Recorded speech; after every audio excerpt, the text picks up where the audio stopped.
Hello every one, എല്ലാവർക്കും magic മസാലയിലേക്ക് സ്വാഗതം. ഞാൻ ഇന്നിവിടെ നല്ല ടേസ്റ്റി ആയിട്ടുള്ള ഓലൻ്റെ റെസിപ്പിയുമായിട്ടാണ് വന്നിരിക്കുന്നത്. അപ്പം നമുക്ക് റെസിപ്പിയിലോട്ട് കിടക്കാം. വെള്ളരിക്ക വെച്ചിട്ടാണ് ഓലൻ ഇവിടെ റെഡിയാക്കുന്നത്. 2.5 കപ്പ് വെള്ളരിക്ക ഞാൻ എടുത്തിട്ടുണ്ട്. നൈസായിട്ട് അരിഞ്ഞെടുത്തതാണ്. വെള്ളം വാലാനായിട്ട് വെച്ചിട്ടുണ്ട്. ഒട്ടും വെള്ളമില്ലാതെയാണ് കുക്കറിലേക്ക് ഇട്ട് കൊടുക്കുന്നത്. ഇനി ഇതൊന്ന് വേവിച്ചെടുക്കണം. അതിനായിട്ട് 1 കപ്പ് തേങ്ങാപ്പാലാണ് ഞാൻ ചേർത്ത് കൊടുക്കുന്നത്. തേങ്ങയുടെ 2ാം പാലാണിത്. അത് നമുക്ക് കുക്കറിലേക്ക് ഒഴിച്ചു കൊടുക്കാം. ഇനി ആവശ്യത്തിന് ഉപ്പ് ചേർത്ത് കൊടുക്കണം. 1/2 ടീസ്പൂൺ ഉപ്പാണ് ചേർത്ത് കൊടുക്കുന്നത്.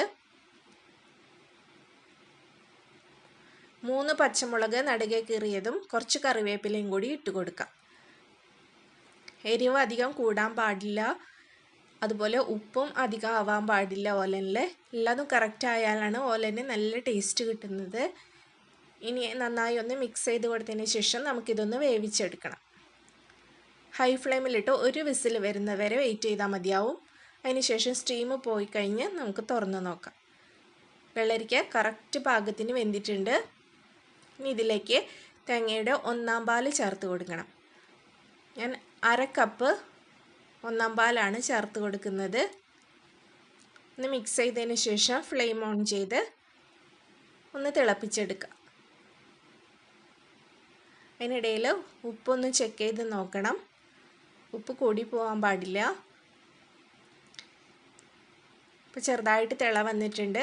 നമുക്ക് ഫ്ലെയിം ഓഫ് ചെയ്ത് കൊടുക്കാം. അതിനുശേഷം 1 ടേബിൾ സ്പൂൺ പച്ച വെളിച്ചെണ്ണ ഒഴിച്ച് ഒരു 2 മിനിറ്റ് അടച്ച് വെച്ച് കൊടുക്കാം. ഇപ്പോൾ തുറന്ന് നോക്കിയപ്പോൾ നമ്മുടെ ഓലൻ ഇവിടെ കറക്റ്റ് പാകത്തിനായിട്ടുണ്ട്. നല്ല ടേസ്റ്റി ആയിട്ടുള്ള ഓലൻ്റെ റെസിപ്പിയാണ്. ഞാനിതൊരു സെർവിങ് ബൗളിലോട്ട് മാറ്റുന്നുണ്ട്. ഇത് കുറച്ച് ലൂസായിട്ടാണ് ഇരിക്കുന്നത്. നിങ്ങൾക്ക് കട്ടിയുള്ള ഓലൻ്റെ റെസിപ്പിയാണ് വേണ്ടതെങ്കിൽ ഇത് വേവിക്കുന്ന സമയത്ത് നിങ്ങൾ 1 കപ്പ് തേങ്ങാപ്പാലിന് പകരം 1/2 കപ്പ് തേങ്ങാപ്പാൽ ചേർത്ത് കൊടുത്താൽ മതി.